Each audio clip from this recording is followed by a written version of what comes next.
Welcome back to an unexpected art lesson. This week we are going to continue talking about getting into drawing. Brains are weird about numbers. 1 is the loneliest number that you ever do. And then, of course, once you've gotten over the horror of that particular voice, and you've done your 5 objects daily, you're going to be moving on to weeks 3 and 4. This is where you start training your eyes. Blind contour drawings, and again, folks, for the record, when you start doing these, don't feel bad if they don't look great. This is one of those things that, much like training a muscle, you do need to kind of put the legwork in. And remember, folks, don't skip leg day or blind contour day. However, what this would mean is you are looking at a shape to figure out what are the important details. This also will help you develop your ability to make proper proportions and even give you a better appreciation when you're doing life drawing, that you can stay more focused on the shape or the subject instead of trying to look at the shape, look down at your paper, look back at the shape, and kind of having to keep going along that little piecemeal focus. One thing that is really good for this is a lot of artists do put their blind contour stuff up available, just so you can kind of see how these people are putting their work together. And much like what you will see, it probably will not be the greatest start, but once you get the feeling for this, you're going to then be able to look at shapes, look at subjects, without the need to look down at the paper, refocus, look back up at your shape. This will let you get a more natural feel for whatever you're drawing. It's more practice. It's getting some of that muscle memory. It's a different kind of hand-eye coordination than they talk about in sports. But it's still something that you can develop with practice. Like, tangentially related, I am forever grateful that I was taught to type without looking at the keyboard. So now I can just be writing away and I can have my eyes closed while I do it. Granted, sometimes my fingers mess up, but being able to focus more on the art and less on the more pedantic, I don't know how to describe it, but it gives you more space to focus on creating. And I get to give my eyes a rest because I'm on my computer a lot. And then the next thing you're going to be doing is practicing measuring proportions with a technique known as the pencil at arm's length method. So how that works, and you can substitute pencil with many other things. If I'm feeling really creative, it will be cat tail at arm's length method, but whatever you were holding, hold it at arm's length and use it as a way to determine the size of a shape. Like, say if you're studying a phone or a figure, you can then say, okay, this figure is 2.5 pencils tall, or their leg is 1.5 pencils. That way it gives you just this extra bit of visual narrative to let you know how well you're doing when it comes to making sure all the proportions are working together. Yeah, and you can also use that to compare it against, if you're drawing a person standing against a building, using that can help you wrap your mind around how tall the building would be in comparison next to them. Once you start using the pencil arm's length technique, you kind of build this own little database of your own that lets you realize, okay, this is this size, or this item is X amount of pencils. It helps give you a better grasp of proportion later on. Because proportions are important and helpful, whether you are trying to make things appropriately proportioned or not. It's one of those, you gotta know the rules before you can break them. Precisely. Glein's is a great example of that, as he takes the traditional kind of pinup model of more realistic and breaks it down to kind of these core details. And with it being broken down as it is, it still contains all that visual data that lets you know what he's drawing, how that figure is posing. Yeah, you can still tell it's definitely in the pinup style, even though the difference in proportions is slightly exaggerated from what you would see in the traditional pinup, because he still communicates in some of the common visual language that goes with that art style, even after putting his own flair into it. Precisely. You have to know what the rules are so you can break them, and then not get in trouble for breaking them, because people can still tell what you're trying to do. That is perfect. And then daily, do 5-minute gesture drawings. There are many wonderful sites that also have posted references that allow you to set your own timer for how long that particular image is up. Or a couple of references to those on social media. Oh, I'm sure we'll find some out there, or something that could be used. It is kind of cool to know that there are things like that. Also, those little like wooden body model things, you could get one of those at like Walmart for like less than $20, I think. I have strongly considered getting one just to have a new fun little guy on my desk. I have one of those as well, and I actually have 2 different models. One is your traditional wooden stick figure, and for those of you who are comic book fans... So you've got the traditional wooden figure, and you've got some more nerdy superhero inspiration figures that you can use to set up gestures. It keeps things interesting, and that is something that once you get more comfortable enough with your line work, you can find figures. Like if you want to use the wooden figure, great. If you want to use Spider-Punk, or if you have another particular superhero or figure that would inspire you to draw daily, get it. Or if you just happen to be walking by and you see a cool little figurine of some sort that is posable. I'm picturing like G.I. Joe, like stuff that you can get in the kids' toy aisle. Just something where you can pose it and move it around, and you use that. And it doesn't have to be expensive. And once you kind of get a good feel for those first few exercises, now you can move on to the month 2 and 3 exercises. So this is building confidence in your art. And I don't mean confidence in being willing to show it, I mean more confidence in your line work, confidence in your poses, gestures, and things like that. So instead of the 30-second gesture drawings, try 2 minutes. Instead of trying to race through getting as much detail as you can within that 30 seconds, this 2-minute challenge is going to force you to also think more on line weight, details, if your subject has an interesting hairstyle or facial structure or expression. These are all things that you can start trying to capture within that 2 minutes. I have a clarifying question, because in your notes you have in the weeks 3 through 4 we do the 5-minute gesture drawings, and now in months 2 through 3 it's the 2-minute gesture drawings. Perhaps those numbers got a little flip-flopped. Yep, my notes were terrible. Those numbers are typically right on top of each other. Yeah. So this is when we go to 5 minutes. Weeks 3 through 4 is when you do 2 minutes. 5 minutes can feel like a very long time. So that's a lot more time to focus on details and challenge yourself a little bit. Precisely. What are some other ways artists can build our confidence? Once you get used to the 5-minute gesture drawing, other exercises you can do now would be things like simple perspective exercises. Like, say, you have a cat that likes to lay flat on the floor and stare at things. Think about how that cat is looking if you're looking at them from the side, or if you're looking at that cat straight on. You're going to see a lot more cat-faced instead of the side. And this is going to change how that figure would be if you were drawing from that particular angle. Like the extreme difference in when you're looking at a bald eagle from the side versus head on. Because if you're looking at it in the face, it looks confused. If you're looking from the side, it looks majestic. Thankfully, my cat looks confused no matter how you look at him. Or angry.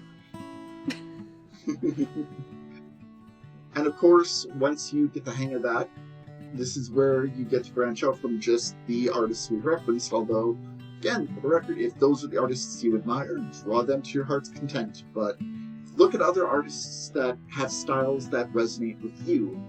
Figure out what goes into them, and then draw them. And find other artists. Find online communities, people you can share with, people you can get advice from. Maybe they'll have some tips and tricks and suggestions outside of this, because this is something to help you get started. We're giving you starting points, something to build off of. But just because your art journey's your own doesn't mean you have to do it completely alone. Find your people. Find your nerds. And share with them. Precisely. And of course, once you have done that, you're moving on to phase 2. And this is more of the skill development portion, so you're going to be pushing yourself to excel in the areas of art that interest you. Extend your figure drawing session. Figure out between 30 seconds, 2 minutes, and 5 minutes, which one do you feel the most comfortable with. Do a couple extra within that particular time frame. You can also study your environment. Draw the things that you see around you. Perhaps take a figure drawing and add in the world behind it. Learn from the way that light and shadow play with the appearance of buildings, how plants layer on top of each other, and how those sort of shadows caused by the trees onto the sidewalk can change the perspective of something that you're looking at. Look at the cool stuff around you.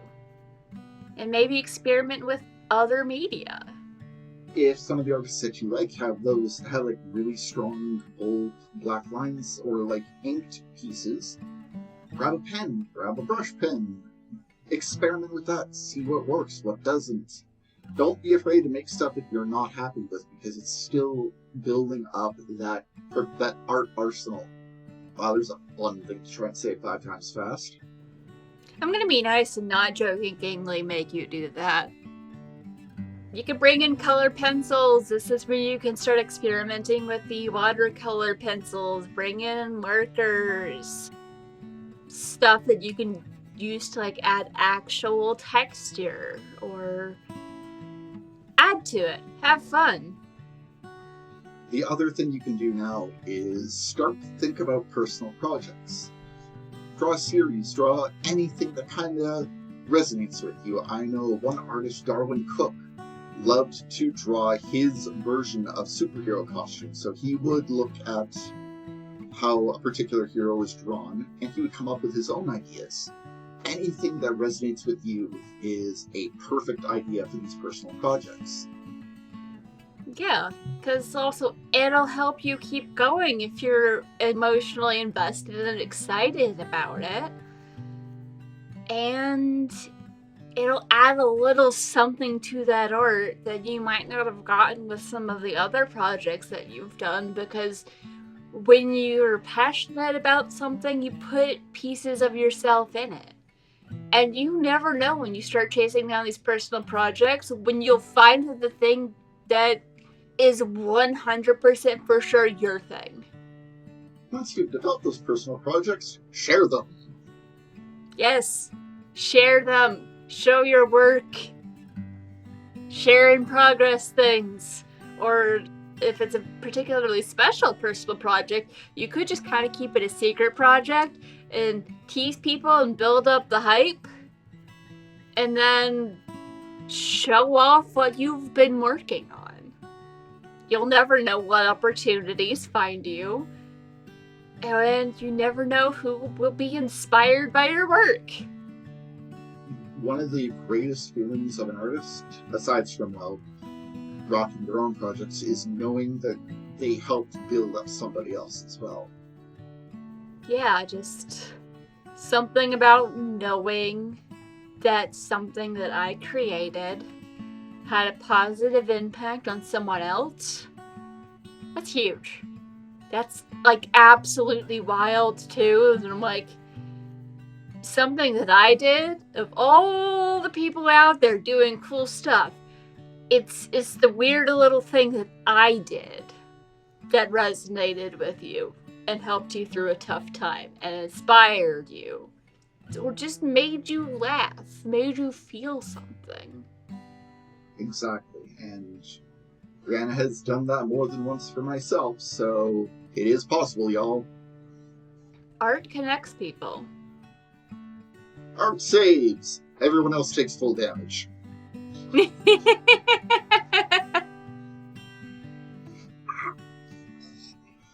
Also, folks, remember that when you are drawing, make sure to take proper breaks and stretch.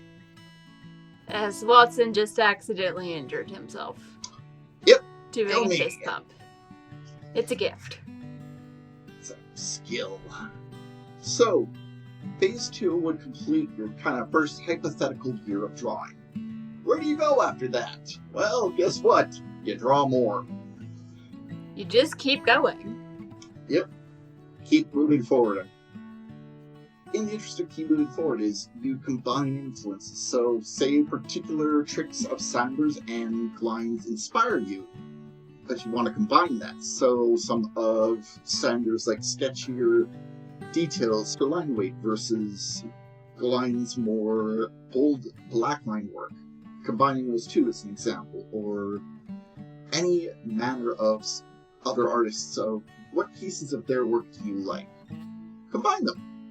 Combine different styles, combine different mediums. They keep branching out of drawing, but you can draw on non-traditional, non-paper surfaces. You could maybe find ways to transpose your art, ways to just experiment. Experiment, be bold. Build on the foundation you have and start tackling projects that a year ago you maybe wouldn't have had the courage or even technical know-how for where to begin. Exactly. You can then take on these more complex subjects with a lot more confidence. And you can teach others, as Watson is teaching me. Exactly. Go forth, teach people. The idea is that art should not exist in an institution. It is not to be kept sealed away. It is something that is accessible to everyone. Because it connects people. It creates communities. It inspires. Art is inherently human. Name another creature out there that just creates art for the sake of art. Name one. Before you say birds and the cool nests that they make, that is part of a mating ritual, that's different. Though we can learn from that. These last two items kind of go hand in hand, but building up your own portfolio. So what art do you feel strongest speaks to about your skills? And once you do that, you can also look at professional opportunities as well. If that's a route you want to pursue. Exactly. It is a consider if you wish to just do art in your own time, share it with your loved ones, or even do your own thing as an artist on the side. These are all valid approaches. Just don't let fear, uncertainty, and self-doubt keep you from trying. Fear and uncertainty is the mind killer. You can absolutely make a career out of this. You could also make just a little side gig, get a little extra money coming in, or just do your own thing and see what happens. Whether you are attempting to go the more professional route, because there will be certain expectations with that and things that boxes that you have to fit at least partially inside of to get a consistent, reliable income. Just thinking from the writing side of things, as an indie author, there's definitely got to be similarities with artists as well, and people who are very talented in drawing. But you can also just do your thing, or find a way to break into the professional sphere. And when you get in, start expanding. Start paving the way and opening up the box a little bit for people who come after you. Prove that art does not exist in a vacuum. Anyone can do it. Be the person you needed to see growing up. Be the person the world told you could never be. Exactly. That is the perfect pursuit of art in my book. I will add the caveat, so long as that is not a person who brings harm to the world and causes problems for people around you. There are some life goals that might not actually be good, but if you want to make a positive difference and you want to create something, do it. Yeah, addendum. If you have supervillain aspects, this is probably not a great bit of advice. It depends entirely on the method of the villainy. Because if you think about it, all villains are heroes in their own eyes. They're the hero of their story. That will send me down a rabbit hole. I like talking about villains.